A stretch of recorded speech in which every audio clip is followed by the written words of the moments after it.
Welcome back, guys. So today I'm going to be telling you about what I think is the best investment account for kids. So there's two main types of investment accounts. There's a custodial account, and then there's a 529 savings plan.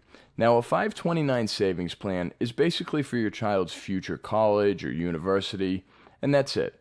And I don't think that's the right way to do it. I think the right way to do it is with a custodial account. So what is a custodial account? It's basically a brokerage account that allows you to make a financial gift to a minor and helps teach them about investing, right? So you manage this account as the adult, and then once the child reaches age of majority, you hand it over to them. And I never endorse anything without backing it myself. So I have a custodial account for my son, and I will be showing you guys that just so you can understand that I am I am involved in this. I'm not just pawning this off on you guys. So, what are the benefits of this, right? There's no contribution limits. You can contribute as much as you want. You want to contribute $50,000? Go ahead.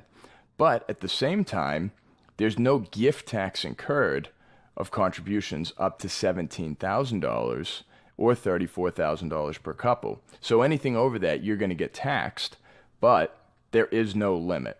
And lastly, if your child is under the age of 19, they can make $2,500 in dividends each year tax-free.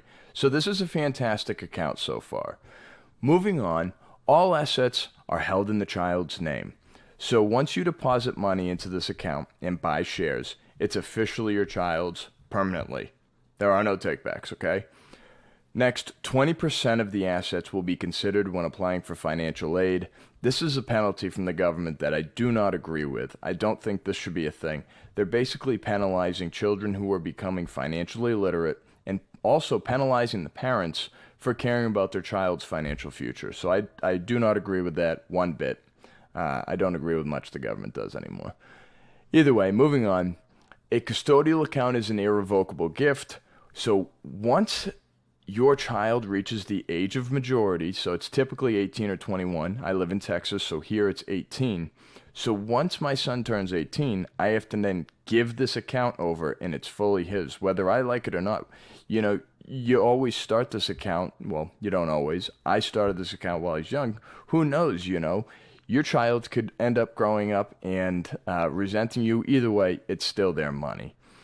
Now, lastly, any funds used prior to the age of majority must be used for the sole benefit of the minor. So, if your child needs braces or has an expensive surgery, unfortunately, or wants to play, let's say, travel baseball or soccer, you can use the money that's in this account for them. You just have to be able to prove that if the IRS comes for you. Now, not just with a Schwab account, guys, this isn't just on Schwab. They have them on Fidelity, Vanguard, whatever. But more benefits of this account is you can buy and sell stocks, mutual funds, ETFs, just like you can with a regular brokerage account. Now, this is where I think it gets very good for the children you can take advantage of potential long-term growth, right? How are you doing that? You're doing that by teaching them that investing isn't just, a 1 day, 1 week, 1 month, 1 year thing. This is long term.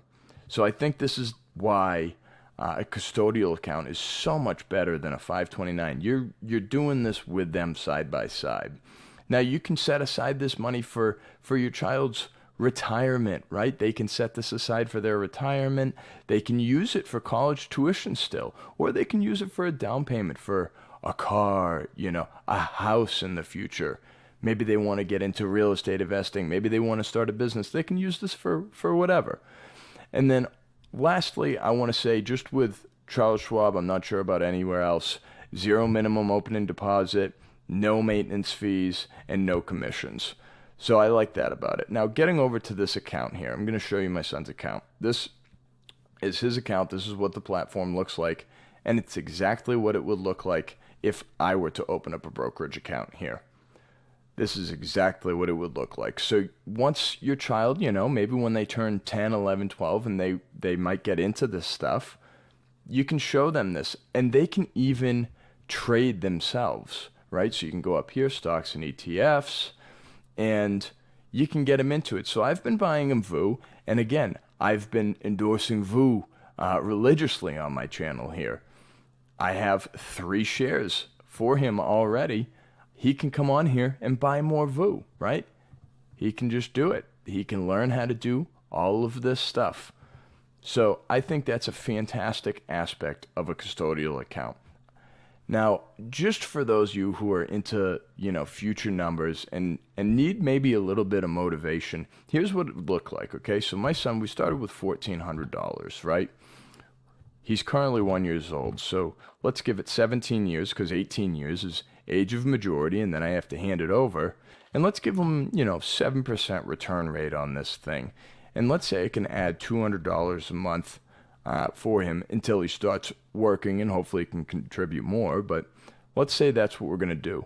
At the end of those 17 years, he's going to have $80,000. Now, guys, that's a fantastic down payment for a house.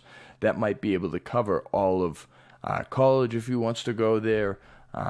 Maybe he could buy his first car with that. There's tons of things that you can do with this money.